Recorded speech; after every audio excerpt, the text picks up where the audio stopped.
2025 উপলক্ষে আজকে উপস্থিত সুধীবৃন্দ এবং আমার সামনে বিদ্যার্থীবৃন্দ, আসসালামু আলাইকুম। সবাইকে স্বাগত জানাচ্ছি আজকের এই মধ্যাহ্নকালীন সংসদে।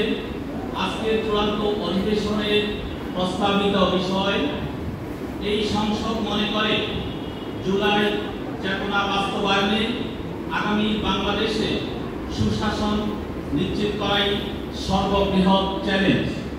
আর এই প্রস্তাবনার পক্ষে আছে সরকারি দল, মাধ্যমিক সরকারি বালিকা উচ্চ বিদ্যালয়, এবং এখানে প্রধানমন্ত্রী হিসাবে দায়িত্ব পালন করবেন জান্নাতুল মাইশা, মন্ত্রী আছেন সাইরা ইয়াসমিন ইসলাম, সাংসদ তাসমিন সুবলা, এবং বিরোধী দলে যারা অংশগ্রহণ করবেন বলাখাল চন্দ্রমান বালিকা উচ্চ বিদ্যালয়, এবং বিরোধী নেত্রী আছে আসমা আক্তার, বিরোধী দলীয় উপনেতা মেহরুন্নেসা চৌধুরী, সংসদ সদস্য মনিয়া রহমান।